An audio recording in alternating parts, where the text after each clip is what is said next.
Welcome again to the Generosity series. Where would you expect Jesus to be if he was in the temple? Maybe at the pulpit, maybe sitting in the front row. But guess where this incident puts Jesus? At the treasury, watching as the people were giving their offerings.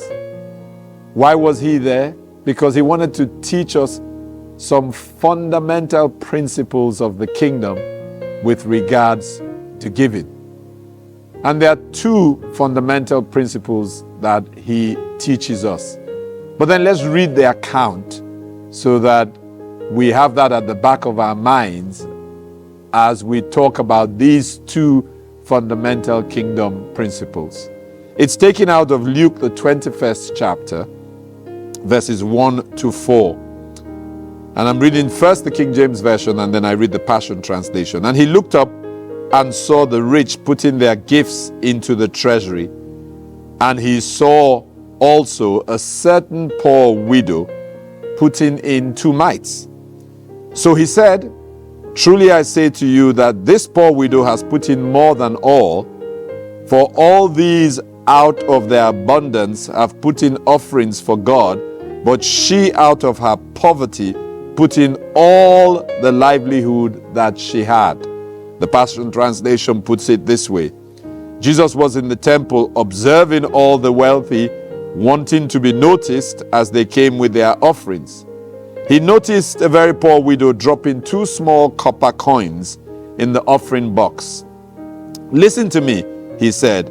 "This poor widow has given a larger offering than any of the wealthy, for the rich only gave out of their surplus, but she sacrificed out of her poverty and gave to God all that she had to live on."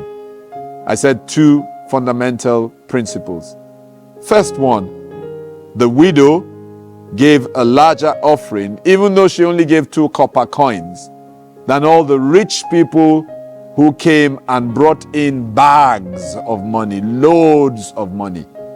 Well, that tells us, firstly, kingdom principle number 1, that with regards to giving, the mathematics of heaven is different from the mathematics here on earth. God's yardstick for measuring what a person gives is not what that person has given per se, but what that person has given in relation to what God has given the person.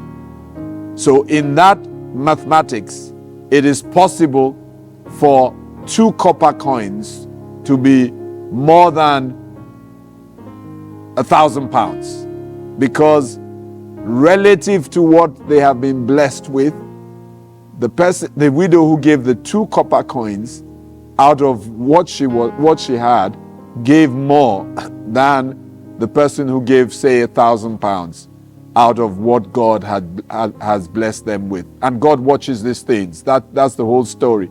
Jesus was there observing these things. In the same way that God observes our lives, knows what he has graciously given us. And when we come and give, and to us in the natural, to those who are collating, administering, receiving, it seems like a lot. It could actually not be a lot in heaven, because relative to what God has blessed the person with, that is not a lot. So the first thing is, the kingdom mathematics is very different from our mathematics here in the natural. The second point, the second principle Jesus wanted to establish, was how heaven endorses, honors, and is appreciative of sacrificial giving. Like he says in the scripture, she put in, out of her poverty, her lack, she put in all the livelihood that she had. This was all that she had. It was a total sacrifice, and Jesus endorsed it. There'll come times in our lives when heaven will make a demand on our time or our talent or our treasure, that if we submit ourselves to, if we give of it, will be sacrificial. I could tell you so many stories about sacrificial giving and how heaven has smiled on lives of people who have given sacrificially. So those two principles, that the mathematics of heaven is different from ours with regards to giving, and that there is something about sacrificial giving that touches the heart of God. The widow sacrificed out of her poverty. I thought, as I end, it's important to add that when we give sacrificially, we suffer in terms of we are the ones who forego something to give. We can't impose our sacrificial giving on another person. So I can't owe you money and then tell you that I have sacrificially given the money that you gave me to the Lord. That's not the kind of sacrificial giving. There's integrity in our sacrificial giving. Well, I hope that blessed you. Let's thank God for that, and let's go and apply it to our lives.